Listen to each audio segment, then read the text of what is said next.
বন্ধুরা, আজ শ্রী শ্রী ভাগবত গীতার পঞ্চদশ অধ্যায়ের পঞ্চম দিন আমি পড়ছি, আপনারা শুনুন। শ্লোক: শ্রোত্রং চক্ষুং স্পর্শনং চ রসনং ঘ্রাণমেব চ অধিষ্ঠায় মনশ্চায়ং বিষয়ানুপ সেবতে। শ্রীল প্রভুপাদের গীতার গান। শরীরের অনুসার শ্রবণ, দর্শন, স্পর্শন, রসন আর ঘ্রাণ বা মনন, সেই শরীরে জীব করে বিষয় সেবন, বদ্ধজীব করে সেই সংসার ভ্রমণ। অনুবাদ: জীব অন্য স্থূল শরীর লাভ করে চক্ষু, কর্ণ, ত্বক, জিহ্বা এবং নাসিকা আশ্রয় করে মনের সাহায্যে রূপ, রস আদি বিষয়সমূহ উপভোগ করে। তাৎপর্য: পক্ষান্তরে বলা যায় যে জীব যদি তার চেতনাকে কুকুর বেড়ালের প্রবৃত্তির দ্বারা কলুষিত করে তোলে, তাহলে পরবর্তী জীবনে সে কুকুর বা বেড়ালের শরীর প্রাপ্ত হয়ে তাদের মতো দেহ সুখ ভোগ করবে। চেতনা মূলত নির্মল জলের মতো, কিন্তু জলের সঙ্গে যদি কোনো রং মেশানো হয় তাহলে জল রঙিন হয়ে যায়। অনুরূপভাবে চেতনাও তেমনি নির্মল, কারণ আত্মা পবিত্র, কিন্তু জড়া প্রকৃতির গুণের সংস্রবে আসার ফলে চেতনা কলুষিত হয়ে পড়ে। প্রকৃত চেতনা হচ্ছে কৃষ্ণ চেতনা। তাই কেউ যখন কৃষ্ণ চেতনায় অধিষ্ঠিত হয়, তিনি তখন তার নির্মল জীবনে অধিষ্ঠিত হন। কিন্তু নানা রকম জাগতিক মনোবৃত্তির দ্বারা চেতনা যদি কলুষিত হয়ে পড়ে, তবে পরবর্তী জীবনে তিনি তদনুরূপ দেহ প্রাপ্ত হন। তিনি যে পুনরায় মনুষ্য শরীর প্রাপ্ত হবেন তার কোনো নিশ্চয়তা নেই। তিনি কুকুর, বেড়াল, শূকর, দেবতা অথবা অন্য বহু শরীরের মধ্যে একটা শরীর প্রাপ্ত হতে পারেন।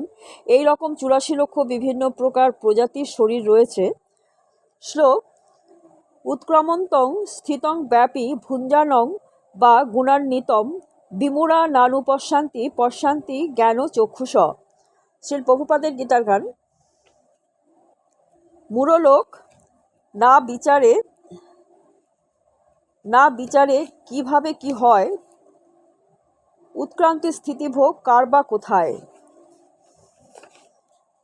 যার জ্ঞানচক্ষু আছে, গুরুর কৃপায় ভাগ্যবান সেই জন দেখিবারে পায়। অনুবাদ: মূঢ় লোকেরা বুঝতে পারে না জীব কিভাবে দেহ ত্যাগ করে অথবা প্রকৃতির গুণের দ্বারা প্রভাবিত হয়ে কিভাবে তার পরবর্তী শরীর সে উপভোগ করে, কিন্তু যিনি জ্ঞানচক্ষু বিশিষ্ট তিনি সমস্ত বিষয় যথাযথভাবে দর্শন করতে পারেন।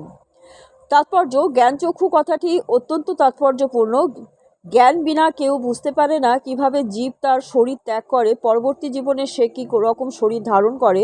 এমনকি এটাও বুঝতে পারে না কেন সে একটি বিশেষ ধরনের শরীরে অবস্থান করছে। এই তত্ত্বসমূহ উপলব্ধি করবার জন্য গভীর জ্ঞানের প্রয়োজন, যা সদ্গুরুর মুখারাবিন্দ থেকে ভগবদ্গীতা তদনুরূপ শাস্ত্র শ্রবণ করার মাধ্যমে লাভ করা যায়। এই সমস্ত তত্ত্বজ্ঞান উপলব্ধি করার শিক্ষা যিনি লাভ করেছেন তিনি অত্যন্ত ভাগ্যবান। প্রতিটি জীবই কোনো বিশেষ অবস্থায় তার শরীর ত্যাগ করছে, কোন বিশেষ অবস্থায় সে জীবন ধারণ করছে, এবং জড়া প্রকৃতি বা মায়ার মোহে আচ্ছন্ন হয়ে সে তার ইন্দ্রিয় সুখ ভোগ করার চেষ্টা করছে এবং পরিণামে নানা রকমের সুখ এবং দুঃখ ভোগ করছে। যারা অনন্তকাল ধরে কাম এবং বাসনার দ্বারা মোহিত হয়ে আছে, তারা উপলব্ধি করতে পারে না কেন তারা এক বিশেষ দেহে অবস্থান করছে এবং কেনই বা সেই দেহ ত্যাগ করে অন্য দেহে দেহান্তরিত হচ্ছে, সেটা তাদের বোধগম্য হয় না। কিন্তু যার হৃদয়ে দিব্যজ্ঞানের প্রকাশ হয়েছে তিনি দর্শন করতে পারেন যে আত্মা দেহ থেকে ভিন্ন এবং সর্বদাই তার দেহের পরিবর্তন হচ্ছে এবং চিন্ময় স্বরূপে তার আত্মা নিত্য আনন্দ অনুভব করছে। এই জ্ঞান যিনি প্রাপ্ত হয়েছেন তিনি বুঝতে পারেন বদ্ধ জীব কীভাবে এই জড়জগতে দুর্দশা ভোগ করছে। এই কৃষ্ণ চেতনা বিকশিত হওয়ার ফলে যাদের চেতনা খুব উন্নত হয়েছে তারা জনসাধারণকে এই জ্ঞান দান করবার জন্য যথাসাধ্য চেষ্টা করেন, কারণ বদ্ধ জীবের দুর্দশাগ্রস্ত অবস্থা দেখে তারা মর্মাহত হন।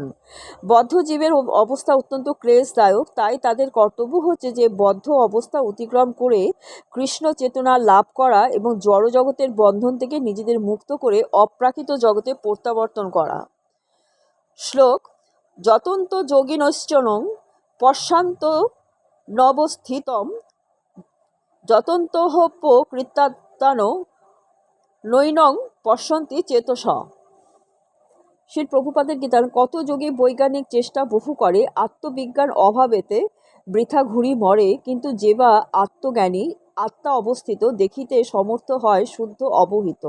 অনুবাদ: আত্মজ্ঞান সম্পন্ন যত্নশীল যোগীগণ এই তত্ত্ব স্পষ্টরূপে দর্শন করতে পারেন, কিন্তু আত্মতত্ত্ব জ্ঞানহীন অবিবেকীগণ যত্ন করেও এই তত্ত্ব অবগত হন না।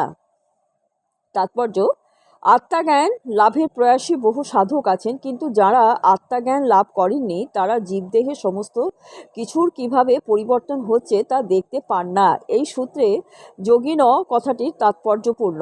আধুনিক যুগে তথাকথিত অনেক যোগী আছেন এবং তথাকথিত বহু যোগাশ্রম আছে, কিন্তু আত্মতত্ত্ব জ্ঞানের ব্যাপারে তারা বাস্তবিকই অন্ধ। তারা কেবল এক ধরনের শরীর চর্চা প্রণালী সংক্রান্ত ব্যায়ামে অভ্যস্ত এবং দেহ যদি সুস্থ সুন্দর থাকে তাহলেই তারা সন্তুষ্ট হন। এছাড়া আর অন্য কোনো তথ্য তাদের জানা নেই। তাদের বলা হয় যতন্তহপ্য কৃত্যানাং, অর্থাৎ যদিও তারা তথাকথিত যোগ পন্থায় প্রচেষ্টা করছে, কিন্তু তারা তত্ত্বজ্ঞানী নন। আত্মার দেহান্তর সম্বন্ধে তারা কিছুই বুঝতে পারেন না। বন্ধুরা, আজকে এই পর্যন্ত। আগামীকাল আপনাদের আবার পড়ে শোনাবো।